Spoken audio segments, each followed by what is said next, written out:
اس کے بعد ہم سے سوال کریں. جی مفتی عمر عابدین صاحب، جیسا کہ کورونا کی بات آپ نے کہی کہ تو اس کورونا کے دور میں ہم جو ہے عبادت کا کس طرح سے اہتمام کریں، خاص کر کے ہم تراویح کی اگر بات کریں تو کچھ لوگ بولتے کہ نہیں ہم جو ہے باجماعت تراویح پڑھیں گے، جبکہ کورونا کا دور چل رہا ہے.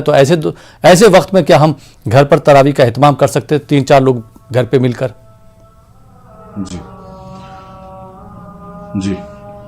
دیکھیے، اصل میں بیماریاں وبا اور بلا آتی رہیں گی اور جاتی رہیں گی لیکن اللہ تعالیٰ سے انسان کا اپنا رشتہ مضبوط سے مضبوط تر ہو، یہ اہم بات ہے. اور رمضان المبارک کا مہینہ دراصل نیکیوں کی فصل بہار ہے، موسم بہار ہے، اس لیے ہمیں زیادہ سے زیادہ نیکیاں کرنی چاہیے.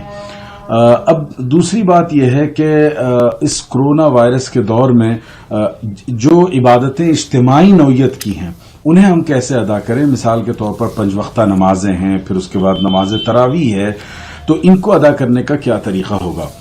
سب سے پہلی چیز یہ ہے کہ مسجد کا حق یہ ہے کہ اسے آباد رکھا جائے.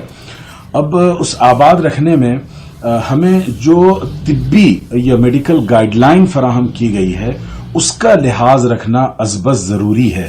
دیکھیے، شریعت کا ایک اصول ہے کہ جو چیزیں انسانوں کے لیے نفع بخش ہوں تو اس میں اصل یہ ہے کہ وہ حلال ہیں، اور جن چیزوں سے انسانوں کو نقصان پہنچنے لگے تو اس میں اصل یہ چیز ہوگی کہ وہ حرام ہو جائے گی. تو اب اگر کرونا وائرس کے بڑھتے ہوئے مرض کے وقت میں مسجدوں میں سوشل ڈسٹینسنگ ہے یا طبی ہدایات ہیں، اس کا لحاظ نہیں رکھا جائے گا تو اس سے یہ مرض مزید پھیلے گا، اور جو چین بریکنگ کی بات کی جا رہی ہے وہ نہیں ہو پائے گی. تو اس میں ہمیں بنیادی طور پر 2 چیزوں کا لحاظ رکھنا ہے. ایک تو مسجد کو آباد رکھنا ہے جیسا کہ مسجد کا حق ہے، اور دوسری بات یہ ہے کہ جو گائیڈ لائن ہے حکومت کی طرف سے یا محکمہ ہیلتھ کی طرف سے، اس کا ہم پورا لحاظ رکھیں، سوشل ڈسٹینسنگ کا، پھر اس کے ساتھ ماسک پہننے کا، سینیٹائزر یوز کرنے کا. اور جو لوگ کسی طرح کی بیماری محسوس کر رہے ہوں، کھانسی ہو، نزلہ ہو، یا بہرحال کوئی بھی ایسی چیز جو سمٹمز کے درجے میں بھی ہو، تو ایسے لوگ مسجد نہ جاویں. حدیث میں ہے اللہ کے رسول صلی اللہ علیہ وسلم نے تو وہ چیزیں جن کی بدبو لوگوں کو ناگوار گزرے، تکلیف پہنچائے، اس سے وہ کھا کر بھی جانے سے منع کیا ہے، جیسے کہ پیاز کھا کر مسجد میں جانے سے منع کیا. ایک صاحب کے جسم سے بہت بدبو آتی تھی کسی بیماری کی وجہ کر، تو آپ صلی اللہ علیہ وسلم نے ان سے کہا کہ تم گھر میں نماز پڑھ لو.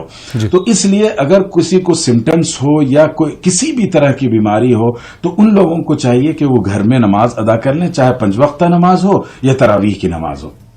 جی مفتی صاحب، ایک اور سوال اسی سے جڑا کرنا چاہوں گا جماعت سے متعلق، جیسے جہاں تک تراویح کی نماز کی بات ہے تو جی آپ بات کر لیجیے، پھر میں سوال کرتا ہوں. جی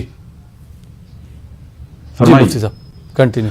میں یہ عرض کر رہا تھا کہ آپ کے سوال میں تھا تراویح کی نماز کا مسئلہ. تو دیکھیے، تراویح کی نماز مسجد میں پڑھنا افضل ہے، لیکن گھر میں بھی پڑھی جا سکتی ہے. عہد صحابہ میں مسجد میں بھی لوگ پڑھا کرتے تھے، گھروں میں بھی پڑھا کرتے تھے، اس کی مکمل گنجائش ہے.